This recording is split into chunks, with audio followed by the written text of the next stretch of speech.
प्रज्ञा मिश्रा और आप देख रहे हैं प्रज्ञा का पन्ना। दोस्तों, इजराइल और फिलिस्तीन में युद्ध छिड़ चुका है। हालात ये हैं कि इजराइल नाक पर बैठी मक्खी को तलवार से मार रहा है।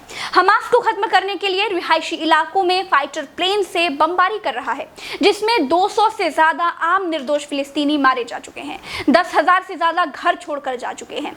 जो लोग मिसाइलें चलने और हवाई हमलों को संघर्ष कह रहे हैं, उनके लिए युद्ध कैसा होता होगा मैं नहीं जानती। गजा की सीमा पर इजराइल ने सेना तैनात कर दी है। हमास के आड़ में फिलिस्तीन पर की जाने वाली इजरायली क्रूरता दुनिया के सामने ना आ पाए, इसीलिए इंटरनेशनल मीडिया की ऊंची इमारत गिराई जा चुकी है, जिसकी वजह से दुनिया भर की मीडिया ने इजराइल को लताड़ा है। 200 से ज्यादा सिविलियन मारे जा चुके हैं। गजा की तरफ से भी हमास वाले 1000 से ज्यादा मिसाइलें दाग चुके हैं।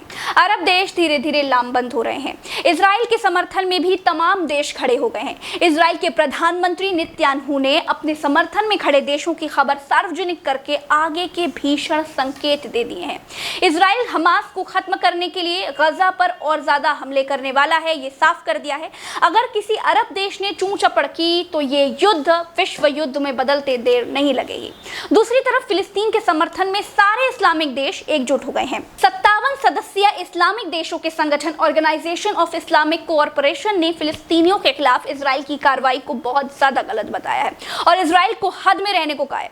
इजराइल ने भी बहुत बड़ा बयान दिया। नेतन्याहू ने कहा कि कल मैंने अंधेरे की उन औलादों हमास और इस्लामिक जिहादी आतंकियों से कह दिया था कि अब तुम्हारा खून बहाना है। हम उन्हें ऐसे मारेंगे कि उन्होंने सपने में भी नहीं सोचा होगा। इजराइल के पक्ष में 25 देश खुलकर आ चुके हैं, जिनका खुलासा इजराइल ने भी कर दिया है और देशों के नाम भी जारी कर दिए हैं। America, Albania, Australia, Austria, Brazil, Canada, Colombia, Cyprus, Georgia, Germany, Hungary, Italy, Slovenia, Ukraine जैसे देश खुलकर इजराइल के साथ हैं। इजराइल के सहयोगी देशों की सूची में भारत का नाम नहीं है, क्योंकि भारत में सत्ताधारी बीजेपी के कुछ नेता इजराइल के समर्थन में हैं और वामपंथी और लिबरल विचारधारा के लोग फिलिस्तीन के पक्ष में हैं। इजराइल और फिलिस्तीन को लेकर भारत की सरकार का पक्ष यह है कि भारत हिंसा की निंदा करता है, विशेषकर गजा से रॉकेट हमले की। भारत ने कहा तत्काल हिंसा खत्म करने और तनाव घटाने की जरूरत है। देखिए, बहुत सारे लोग जानना चाहते हैं कि अगर ये टकराव बड़े स्तर पर हुआ और देश अपने अपने ग्रुप की तरफ लामबंद होने लगे, यानी कि विश्व बंटने लगा, तो भारत किधर जाएगा? भारत इजराइल और फिलिस्तीन में किसकी तरफ खड़ा होगा? देखिए, अभी की पोजीशनिंग ये है कि भारत आधिकारिक तौर पर अरब देशों की दोस्ती की कीमत पर इजराइल का ओपनली सपोर्ट नहीं कर सकता। उसका कारण है व्यापार। बीबीसी की एक रिपोर्ट कहती है कि भारत इजराइल और फिलिस्तीन के चक्कर में अपना व्यापार नहीं चौपट कर सकता। भारत का 2016 से 17 में अरब देशों से 121 अरब डॉलर का व्यापार था। यह व्यापार भारत के कुल विदेशी व्यापार का 18% हिस्सा है। आप समझ रहे हैं अरब देशों के साथ भारत की इकोनॉमी कितनी निर्भर करती है, जबकि इजराइल के साथ भारत का व्यापार 5 अरब डॉलर का था, जो कि कुल व्यापार का 1% हिस्सा भी नहीं है। भारत के इजराइल के साथ सुरक्षा संबंधी रिश्ते हैं, जबकि अरब के देश रोजगार, विदेशी मुद्रा और ऊर्जा के लिहाज से बहुत ज्यादा महत्वपूर्ण है। देखिए, हमास को कुछ देश आतंकी संगठन कहते हैं, कुछ लोग इनको क्रांतिकारी कहते हैं, कुछ कट्टरवादी।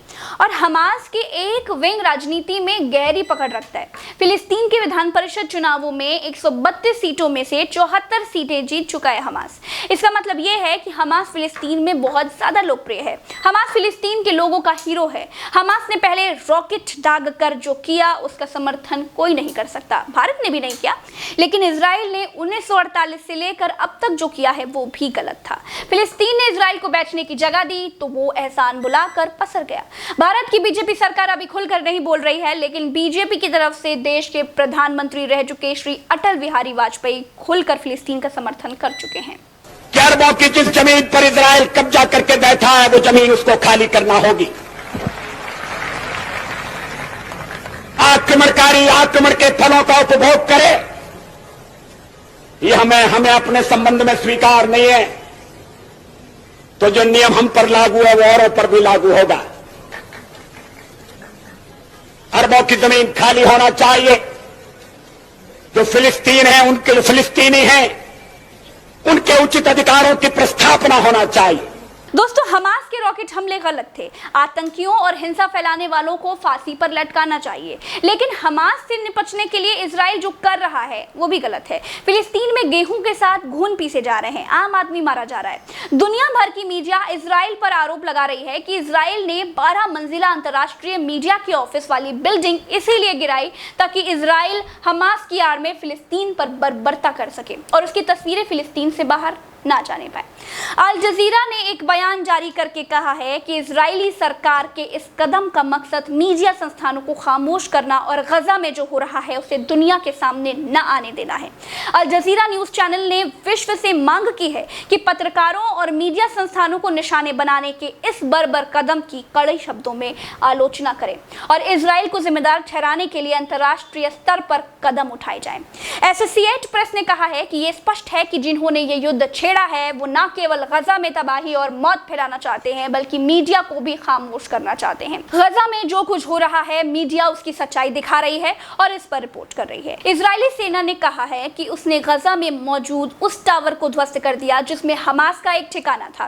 सेना ने कहा कि इजराइल में अल जजीरा और एसोसिएट प्रेस के दफ्तर थे, लेकिन उनको खाली करा लिया गया था। इजरायली सेना ने ट्विटर पर पोस्ट किया है कि इमारत में हमास का सैन्य साजो सामान था और यहाँ रहने वालों को वो ह्यूमन शील्ड के तौर पर इस्तेमाल करता था।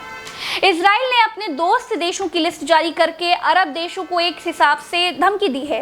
दूसरी तरफ अरब देशों ने भी बाहें समेट ली हैं।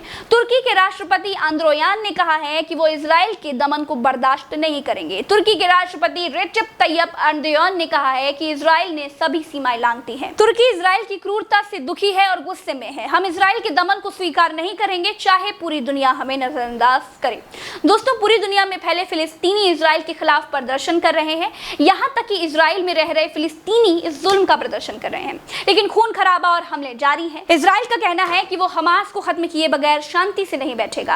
अरब गैंग उनका कुछ नहीं बिगाड़ सकता। हमास ने इजराइल को फिलिस्तीन को खत्म करने का मौका दे दिया है, जिसमें नाम हमास का चलेगा, लेकिन तबाही फिलिस्तीन की हो रही है। इजराइल ने कहा है कि बाहरी धमकियों और आंतरिक अशांति दोनों को देख लेंगे। नेतन्याहू ने कहा है कि इजराइल किसी भी यहूदी नागरिक के खिलाफ बनाई जा रही योजना को सफल नहीं होने देगा। हम यहूदी नागरिकों को मरने के लिए नहीं छोड़ सकते और ना ही उन्हें इन अरब गैंग्स के डर से मरने के लिए छोड़ देंगे। हम उनके साथ हैं। फिलिस्तीन में खौफनाक मंजर है। वेस्ट बैंक अभी बमबारी से बचा हुआ है, लेकिन गजा में आम नागरिकों की लाशें गिर रही हैं। संयुक्त राष्ट्र के मुताबिक अब तक गजा में 10,000 से अधिक फिलिस्तीनी अपना घर छोड़ चुके हैं और यही इजराइल चाहता है कि फिलिस्तीनी भागे और इजराइल संपूर्ण राष्ट्र के तौर पर इलाके पर काबिज हो जाए। आज के लिए इतना ही। नमस्कार, जय हिंद।